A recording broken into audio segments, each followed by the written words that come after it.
Bismillahirrahmanirrahim.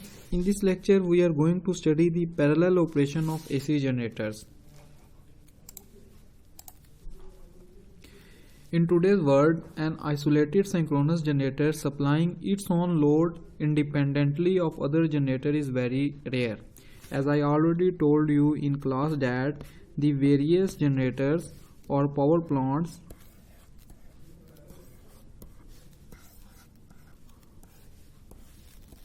operating synchronously or in parallel with each other,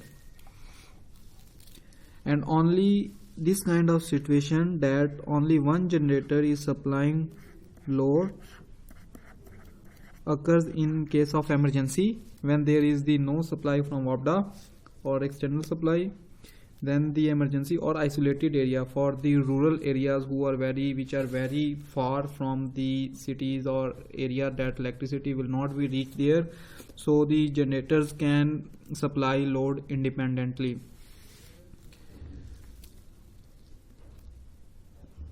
But in all other applications, there is more than one generator operating in parallel to supply the power demand by the loads. There are advantages by using generators in parallel. That's why in all power plants in all the world, the system in one country, all the generators are operating in a synchronous mode and operating in parallel with each other. What are the advantages?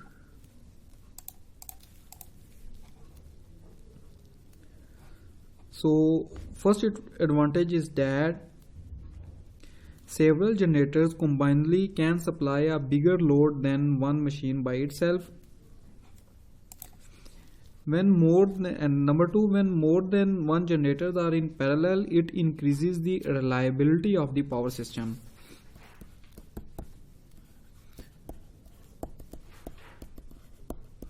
For example, the failure of one of them does not cause a total power loss to the load. For example, these three generators are in parallel with the load. If these are load, they are supplying. So if some fault occur at this power plant or this generator, so these generators can supply power to this load also. So the load consumption at this area will not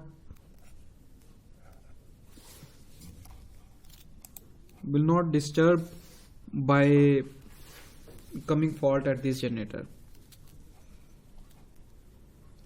Same, having many generators operating in parallel allows one or more of them be removed for shutdown or preventive maintenance. As you know that in the various power plants and in the generators there is the maintenance is required. For example, in this season, in November, December, the hydropower plants is the maintenance period. And now Tarbela, Mangla and other power plants generators are shut down for the maintenance. If maintenance is required, you can shut down this generator for the maintenance and the load can be supplied by other two. So in this way our load consumption will not vary and our consumer will not affect by this maintenance. So these are the advantages of using generators in parallel mode. The fourth one is, if only one generator is used, it is not operating at near full load, then it will be relatively inefficient. With several smaller machines in parallel, it is possible to operate only a fraction of them. For example, there is one generator which is, for example, 1100 megawatt and load is, for example, 50 megawatt. So if have to run this generator at 50 megawatt, it will not be efficient. But if same generators are present, some generators are bigger, some are smaller.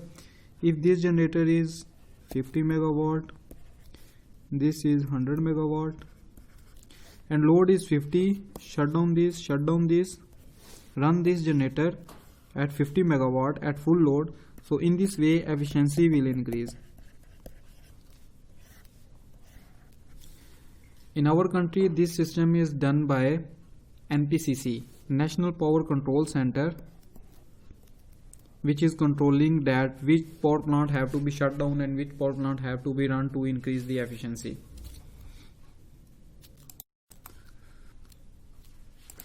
So connecting generators in parallel is just not easy as just by connecting these two windings. So there are some conditions which should have to be met by connecting two generators in parallel. What are the conditions we will study in this lecture later. This figure shows a synchronous generator G1 supplying power to a load with another generator G2 about to be parallel with G1 by closing switch S1. If we switch close S1 arbitrarily, there will be some problem occurs. If the switch is closed arbitrarily, at some moment the generators are liable to be severely damaged, and if the voltage are not exactly the same, so current will flow from one generator to another generator, and there will be a large current flow when the switch is closed, or sometimes current will flow from one generator to another generator, so it will make problem or burst. So then what conditions must be met before the switch can be closed? So these conditions are these 4 conditions, and these are the very famous and very important and very useful 4 conditions used in all over the power plants and in all over the country. So every engineer should know about these conditions, that which conditions should have to be checked before connecting the generators in parallel. Number 1 is the RMS line voltage V1. If this is the G1 and this is the G2, their voltage should be same with each other. Number 2, same phase angles. The voltage angles at which V1 and V2 should always be the same. Number 3, phase sequence. Phase sequence, A should be connected to A, B should be connected to B,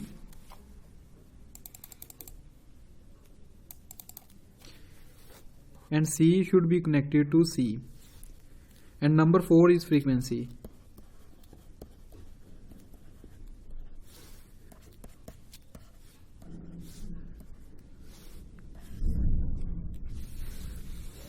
I show you video related to this, that there is a synchronoscope which measures the line voltage, line phase angle and line frequency, and then measure the voltage of the generators, and if these 3 things are the same, then the generator will be synchronized with the line and it will now deliver the power.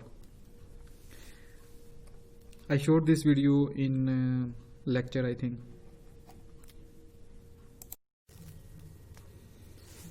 So the voltage in phase A and A dash will be completely identical. In order to be identical, the magnitude of the voltage and phase angle should be the same. Further, the sequence in which the phase voltage P occurs in the 2 generators should be the same, and the phase sequence voltage peaks should be the same when the phase sequence should be the same. For example, A should be connected to A, B should be connected to B, and C should be connected to C. In either case, if A is connected to A but B is connected to C, or C is connected to B, then this phase is the same, but here voltage is 120 degree out of phase and a huge current flow between these 2 windings, and it will damage both machines. And what will happen if the frequency will not be the same? If the frequency will not be approximately same, then a huge transient will occur.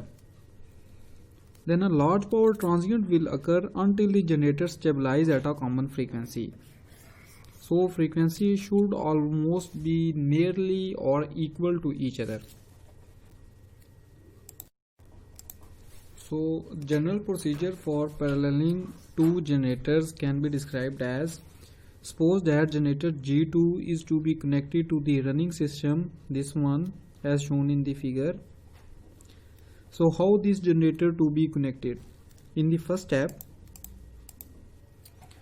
using voltmeters, the field current of the oncoming generator should be adjusted until its terminal voltage is equal to the line voltage. First, adjusted that the voltage of these lines should be equal to the voltage of these, its RMS value and its angles can be checked through voltmeter. Second one is the phase sequence on the oncoming generator must be compared to the phase sequence of the running generator, like A, B, C, A, B, C. This should have to be checked. Okay. The phase sequence can be checked in a number of different ways. One way is a small induction motor. Motor should be connected. First, three-phase motor should be connected here. It rotates in that direction. For example, anti-clockwise direction. Then this is the same motor is connected to this end with same terminals. If its rotation is in the same direction, then the phase sequence is the same. If it rotates in the opposite direction, it means the phase sequence is different.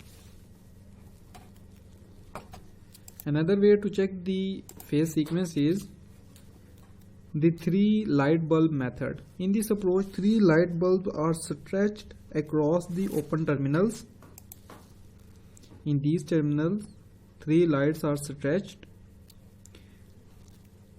and if these light bulbs are bright and off at the same time, then the phase sequence is same.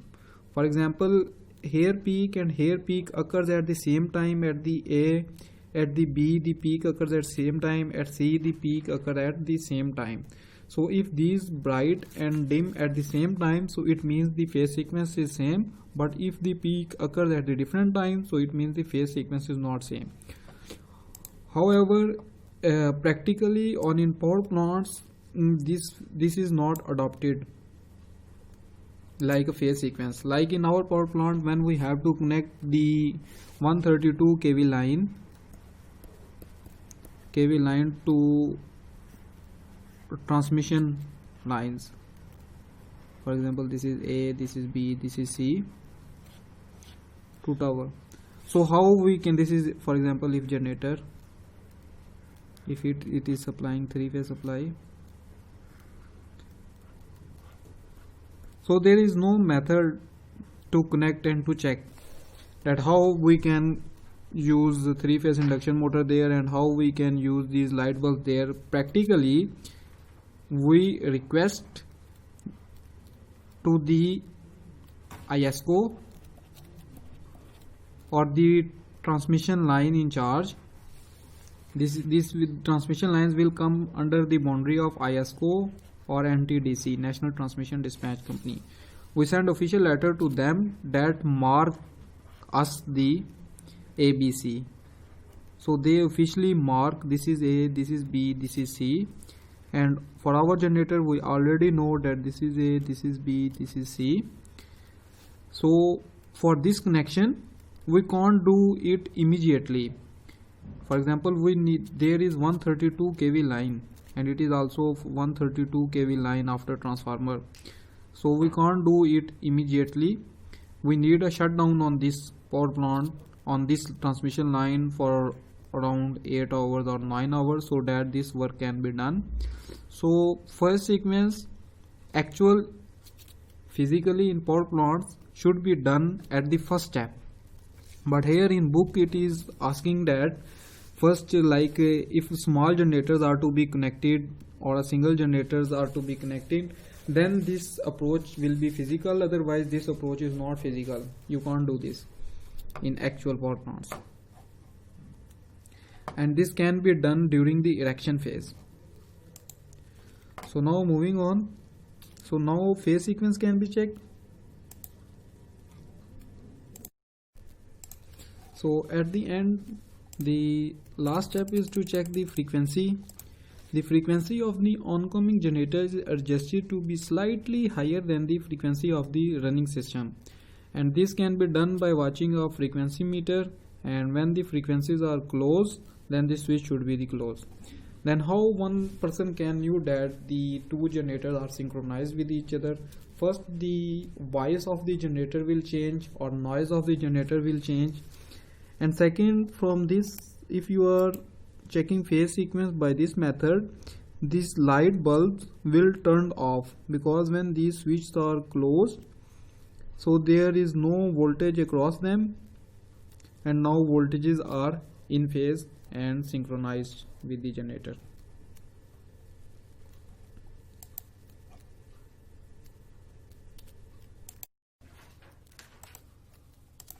So this simple scheme works, but it is not very accurate and not normally used in the power plants, as written in the book also.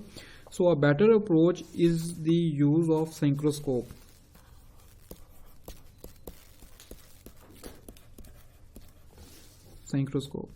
A synchroscope is a meter that measures the difference in phase angles between the A phases of the two systems. It measures the difference between the phase angles. When the phase angle should be the same, it means the magnitude should be the same, and the phase sequence already checked and already connected in the larger power plant. So the important point is to check the phase sequence and the frequency. So that's how synchronous scope dials look like. When its dial is at this position, it means phase angle of two generators is the same, and when goes out of this, it means phase angle is not same. The dial shows the phase difference between the two phases with 0 at the top and 180 degree at the bottom. In larger generators belonging to power system, this whole process of paralleling a new generator to the line is automated, and a computer does this job. And I will show you again a video related to the synchronization, how generators are synchronized with the transmission lines and with the power system and power grid. Okay, now that's all from this lecture. Thank you.